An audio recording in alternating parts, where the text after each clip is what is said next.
পুরুষ বস্তা টানে, পুরুষ বস্তা টানে, পুরুষে বদলি দেয়, পুরুষে ট্রাক চালায়, সারা রাত ট্রাক চালায় না ঘুমায়া। পুরুষ সারা রাত আরামের ঘুম হারাম করে ফেলে পরিবারের মুখে হাসি ফোটানোর জন্য। পুরুষ বিদেশে নিজের জানকে জান বলেন, আমি কাতার গিয়ে দেখে এসেছি, ওরা পরিবারের মুখে হাসি ফোটানোর জন্য নিজের চ্যালেঞ্জ করে তারা কাজ করে। পুরুষ সারাদিন সিএনজি চালায়, তুমি কি দেখো না সারাদিন সিএনজি চালানোর পর কোন রকম রাত্রে ভাত খাই আবার সিরিয়াল ধরার জন্য গ্যাসের জন্য চলে যায়, সারা রাত ঘুমায় না। 100-200 সিএনজির পরে তার সিরিয়াল থাকে, সারা রাত বসে থাকে, শীতের দিন আরামের ঘুম হারাম করে ফেলে। পুরুষ এত পরিশ্রম করার পরেও পুরুষের মন ভাঙ্গে না। পুরুষ হাজার পরিশ্রম করতে প্রস্তুত, কিন্তু পুরুষের মন কখন ভেঙে যায় যাকে জানেন? হাজার কষ্ট করার পর ঘরে এসে যখন পারিবারিক চাপ আর অশান্তিতে পড়ে। কথা বলেন ঠিক কিনা?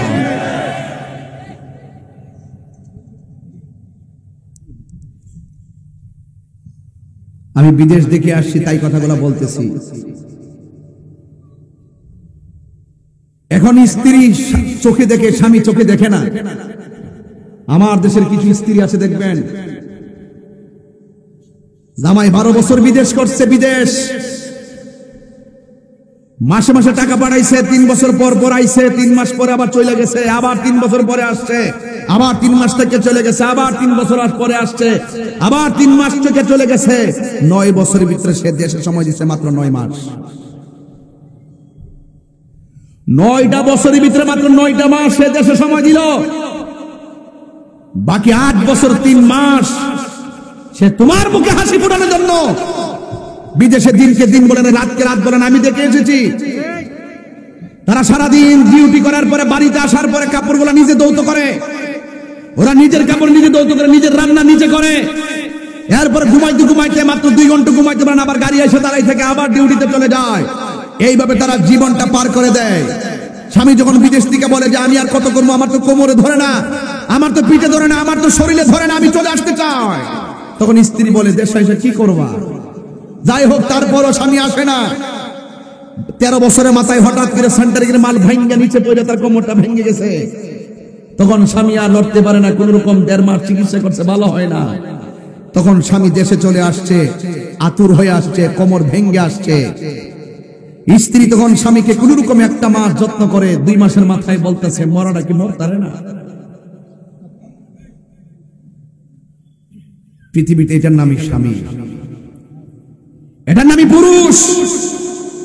এরপর বুক ফাটে মুখ ফাটে না, বুক ফাটে মুখ ফাটে না। খুব সাবধান, ভালোবাসা কাকে বলে দেখেন, আমি বুঝাই দিয়ে যাই। তোমার স্বামী অনেক সময়, একটা কথা মনে রাখবেন, ডিপ্রেশন খুব খারাপ জিনিস। পারিবারিকভাবে স্ত্রী স্বামীকে কখনো ডিপ্রেশন দিবেন না, বিদেশে স্বামীকে কখনো টর্চারিং করবেন না, ওরা অনেক কষ্ট করে। এই দিক দিয়ে স্বামীটার 2টা চোখ অন্ধ, স্ত্রীটা গালাগালি করে। স্বামীকে আমি যেহেতু অন্ধ আর আমি রাগ করে লাভ কি, আমার 2টা বাচ্চা যেহেতু তার মার পাগল, বাদ দে। কিন্তু এই লোকটা অন্ধ হলেও তার অন্তরে ছিল আমার দয়াল নবীর মহব্বত। সে বলে আমার কেউ নাই, আমার রাসূল আছে। তো সেই জন্য সে প্রায় সময় ঘরে বয়া বয়া মদিনার গান গাইত। তখন স্ত্রী একদিন এসে খালি মদিনার গান গাওয়া, নবীর গান গাওয়া, কি পাগল নাকি? স্ত্রী ডাক দিয়ে তুই আমার পাগল কইছ?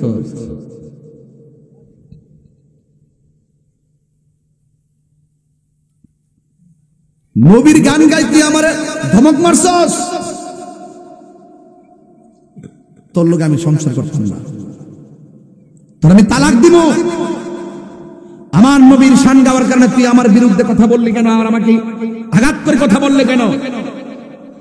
সাহাবীরা বলতেছেন এই রাখো, তোমার 2টা সন্তান আছে, তুমি কিন্তু এটা নিয়ে রাগ করো না। তাদের দিকে তাকাইয়া তারা ক্ষমা করে দাও, সে আর কখনো নবীর শান গাইলে তোমাকে কিছু বলবে না। ঠিক আছে, মাফ করে দিলাম। 1 সপ্তাহ চলে গেল। একদিন রাতের বেলা চোখের পানি ফালাইয়া ফালাইয়া এই পাগলা নবী নবী বলতেছে, স্ত্রী ঘুমের ঘরে ওইটা ডাক দিয়া কয় নবী নবী ডাকলে ঘরে ডাকা যাবে না, বাইরে যাইয়া ডাকো।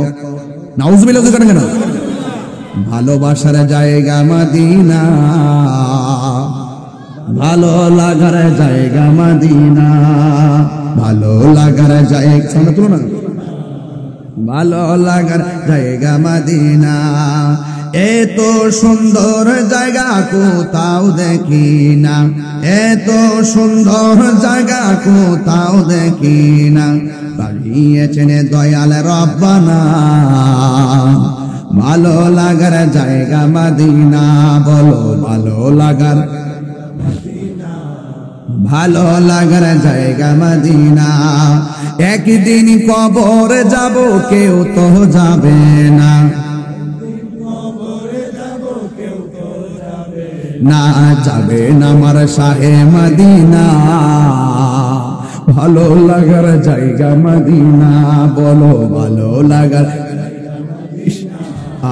ভালো লাগার জায়গা মদিনা।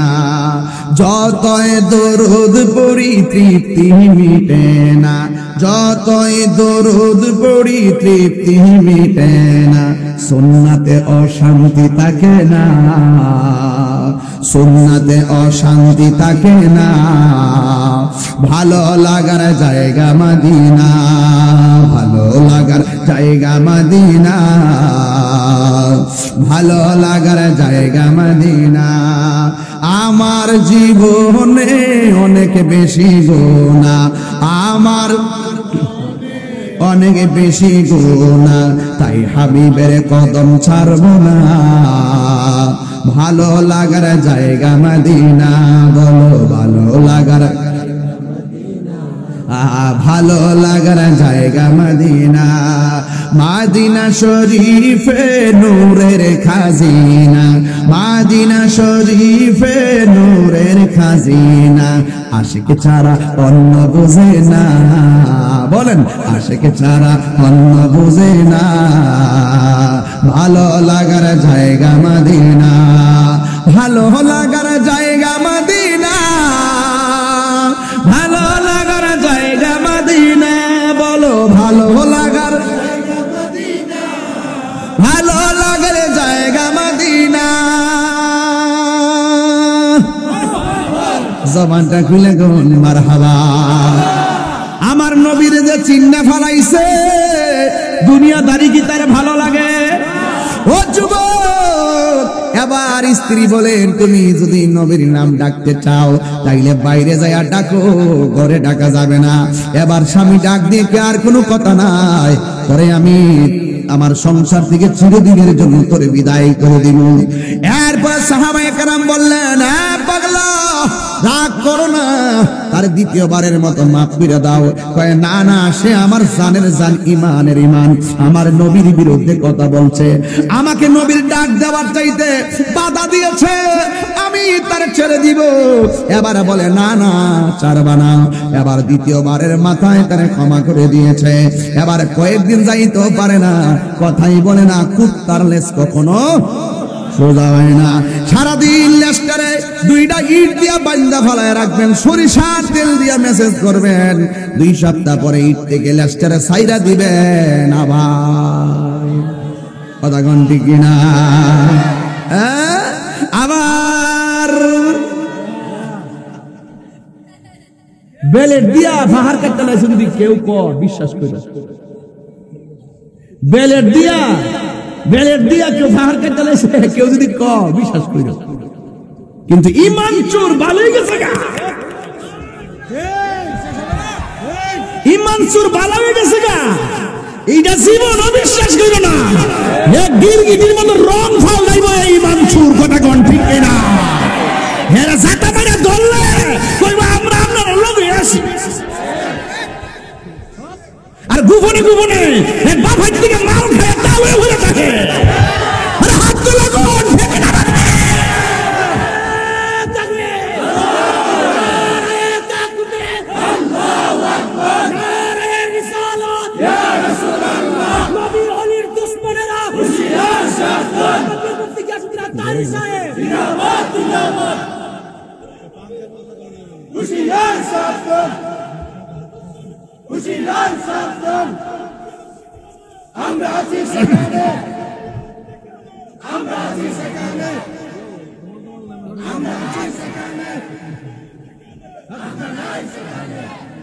বাবুল রে গলা না মাইক রে, ও এটা তো মাইক।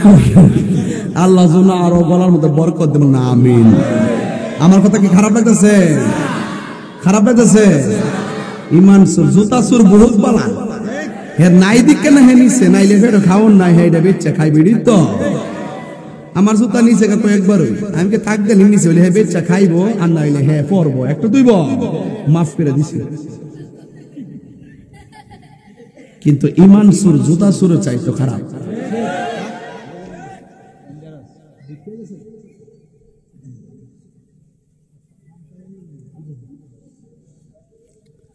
আমার যুবক ভাইরা, যেই মাত্র 3 বার মাথায় বলছে তুমি নবীর নাম নিতে পারবা না, নবীর গান গাইতে পারবা না, এবার এসে রাত্রেবেলা একটু চিন্তা করছে আমি তালাকের কথা কইলে সাহাবীরা আমার বোঝায়লা, তাহলে সিদ্ধান্ত ফাইনাল লাগবো, সিদ্ধান্ত ফাইনাল লাগবো। হে মনে মনে ভাবতেছে যদি আমি তারে ছাইরা দেই সে তো আমার থেকে যাইবো গা, যাওয়ার পর তারও বেশি করে গাই নেব, তাহলে ছাইরা দিয়েও তো লাভ না। হ্যাঁ তখন আমার ঘর নষ্ট করতেছে, বাইরে তো যায় গেলে দুনিয়া নষ্ট করে নেব, তাহলে আজকে রাইতে একটা খেলা হয়ে যাবো, সাফলটা লইয়া উঠতে রয়েছে, হুন্তিটা লইয়া উঠতে রয়েছে।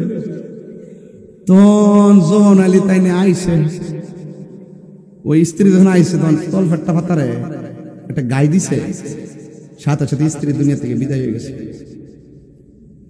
মার্ডার কেসের আসামি হল অন্ধ সাহাবী। আর আরবের একটা প্রথা হলো খুন কা বদলা খুন, আপনি যদি কাউকে মেরে ফেলেন আপনাকেও প্রকাশ্যে গলা কেটে আলাদা করে দেওয়া হবে। এবার আমার নবীর কাছে বিচার চলে গেছে, আপনার অন্ধ সাহাবী তার স্ত্রীকে নিজের হাতে খুন করেছে। আল্লাহর হাবিব ডাক দিয়া বলে, সাহাবীরা তারে আমার দরবারে ডাকো। এবার সাহাবীরা তাকে ডেকেছেন, এই সাহাবীও উজু উজু করে সুন্দর করে আমার নবীর সামনে গিয়েছেন। বন্ধুরে আমার, ও আমার দরকারের বাবারা, ও আমার তন্তরের বন্ধুরা গো,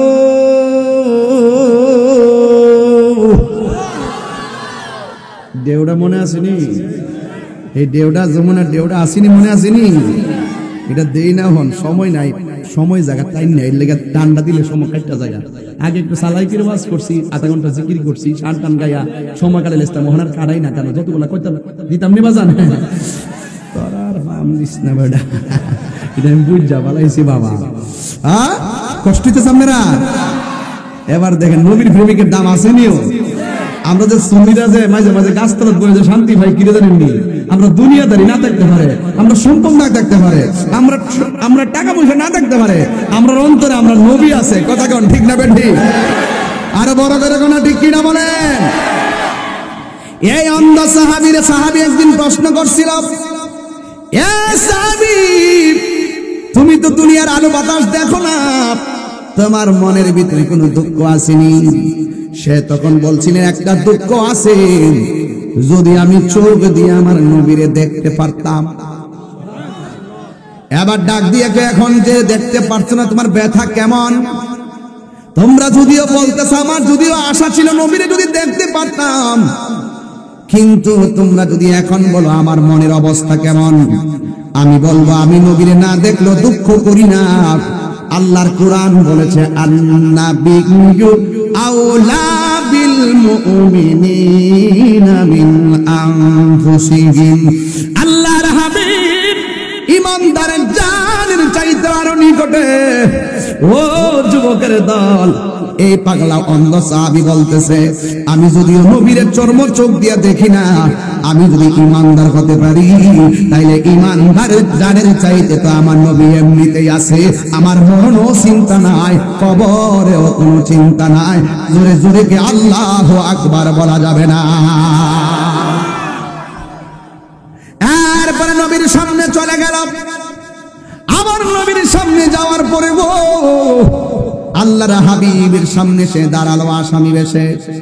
সব সাহাবীরা লাইন ধরে দাঁড়ায় গেছে। হাইরে কেমনে তার স্ত্রীর মানলো, এখন নবীর কাছে মার্ডার কেসের বিচার।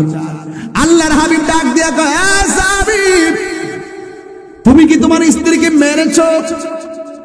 সে ডাক দিয়া বলে, নবী, আমার নিজের হাত দিয়া মারছি। এবার সাহাবীরা কয়, হাইছে রে, নিজে স্বীকার করে ফেলাইছে, বিচারটা নগদ হয়ে যাবে। সব সাহাবীরা মনে মনে ভাবতেছে সে যেহেতু মেরেছে হিসাবটা করে সরাসরি, যেহেতু স্বীকার করেছে তার হিসাব দেওয়া লাগবে। কিন্তু আল্লাহর হাবিব বিচার করতে যায় বললেন, এ সাহাবী, তুমি কেন তোমার স্ত্রীকে মেরেছো, কারণ বলো। ইয়া রাসূলুল্লাহ, আমার ব্যক্তিগতভাবে অনেক গালি দিয়েছে, আমি কোনো প্রতিবাদ করি নাই। সে আপনারও গালি দিয়েছে, আমি অনেকবার বুঝাইছি, বুঝ মানে নাই। কিন্তু আপনি নবী তো বলেছেন, মান সাব্বা নাবিয়ান ফাকতুলুহু, যে ব্যক্তি নবীরে গালি দিবে তারে হত্যা করো। এই দলিলটা আমি পাগলার চোখের মধ্যে পড়েছি। আমি পাগলার চোখের মধ্যে পড়ে যাওয়ার পরে, ইয়া রাসূলুল্লাহ, ফাঁসি হলে হবে, জেল হলে হবে, গলা কাটলে গলা কাটবো, কিন্তু আমি যারে কবর আপন জানি, আমি যারা হাসরের আপন জানি, আমি যারা নিদানের আপন জানি, ওই নবীরে আমার সামনে গালি দেবে, আমি মানতে পারি না। ওই দলিলটা যখন মনে হয়ে গেছে আমি তারে মেরে ফেলেছি, যা বিচার করবেন আমি হাসি মুখে মেনে নিব। আল্লাহর হাবিব চোখটা বন্ধ কইরা সাহাবায়ে কেরামকে ডাক দিয়ে কয়, সাহাবীরা শোনো শোনো শোনো, এই পাগলা এখানে এসেছে, শত শত মানুষ বিচার দেখার জন্য এসেছে, কিন্তু আমি কিছু বলতে হয় না, স্বয়ং আমার আল্লাহ রাব্বুল আলামিন তাকে মাফ করে দিয়েছে। আর বড় করে বলেন না সুবহানাল্লাহ। আমার আল্লাহ তারে মাফ করে দিয়েছেন। এই জন্য যুবক ভাইরা আমার, অনুরোধ করে বললাম, মহব্বত এমন এক জিনিস, কারণ 2 নম্বর ওলি আল্লাহ হতে গেলে নবীরে মহব্বত করা লাগবে। মুনাফিকের মতো একবার মুখে নবীর নাম, অন্তরে নবীর বিরোধিতা, মুখে মৌলা আলীর নাম, অন্তরে বিরোধিতা, মুখে সাহাবীর নাম, অন্তরে বিরোধিতা। কিন্তু এই সমস্ত মুনাফিকরা কিন্তু জাহান্নামের আগুনে জ্বলতে হবে, কারণ মুনাফিকরা জাহান্নামের সর্বনিম্ন স্তরে বাস করবে। কথা বলেন, কথা বলেন। এই জন্য আমার নবী, আপনার নবী রহমাতুল লিল আলামিন বলেছেন, আলা আলা ঈমানা লিমান লা মুহাব্বাত লাহু, যার অন্তরে আমি নবীর মহব্বত নাই সে কখনো ঈমানদার হতে পারবে না। তাইলে মহব্বত দরকার, বাজারে কেজি ধরে কিনতে পাওয়া যায় না, তন্তর বাজারে মহব্বত কিনতে পাওয়া যায় না। মহব্বত যদি বুঝতে চান, মহব্বতের বাজারে যেতে হবে। মহব্বতের বাজার লেনা লেনা হয় আমার আল্লাহর ওলির দরবারে। কেন আপনি ওলি আল্লাহর কাছে যাবেন? যে জানে, ফাসআলু আহলা যিকর, তুমি চাও, যে জানে তার কাছে তোমরা চাও, যে জানে তার কাছে যাও। কুনু মা'আস সাদিকিন, যে জানে তার কাছে যাও। ওলি আল্লাহর দরবারে গেলে সোজা রাস্তা দেখায় দিবে। আজকে ওলি আল্লাহর কাছে আমরা যেতে চাই না। তাইলে 1 নম্বর হলো আল্লাহর ইবাদত, 2 নম্বর নবীর মহব্বত। এখন নবীর মহব্বতটা কি জিনিস একটু বোঝা লাগবে।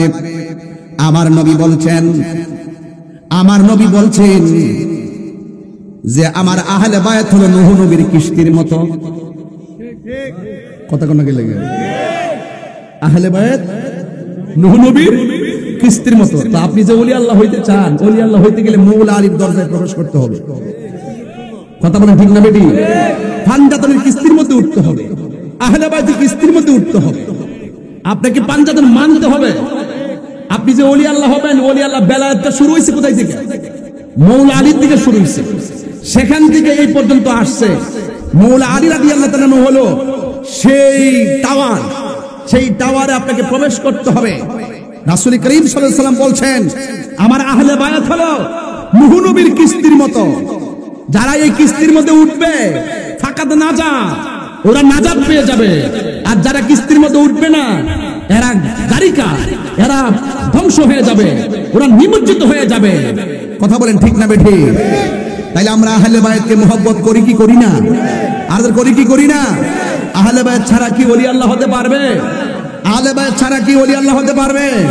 আরে যার দিলে মৌলা আলী নাই সে তো মুমিন হতে পারবে না। কথা বলেন ঠিক না বেটি?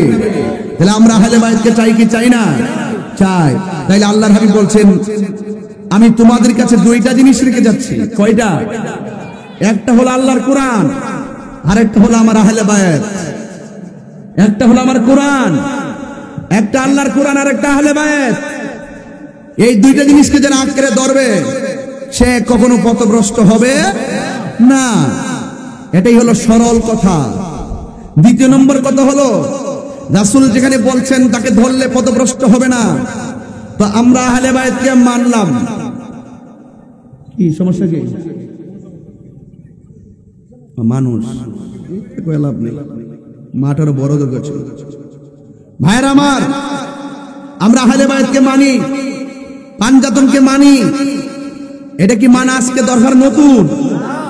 যেদিন থেকে ওয়াজ করি 22 বছর আগে, 22 বছর আগের প্রথম ওয়াজ ছিল আমার পাঞ্জাতন নিয়া। কথা কোন ঠিক না? আর অন কিছু কিছু লোক সমাজের মধ্যে কইব তাহিরিরা মৌলা আলীর বিরুদ্ধে গেছে গা, তাহিরিরা আহলে বায়াতের বিরুদ্ধে গেছে গা। এগুলা বলবেন না, নিষেধ, নিষেধ। রসুলকে মহব্বত করলে আহলে বায়াতকে মানতে হবে, মা বাবাকেও মানতে হবে, 5 ওয়াক্ত নামাজকেও মানতে হবে, হজকেও মানতে হবে, যাকাতকেও মানতে হবে, বড়কে শ্রদ্ধা করতে হবে, ছোটকে স্নেহ করতে হবে, তাহলে সকল সাহাবীদেরকেও সম্মান করতে হবে। কথা বলেন ঠিক না বেটি?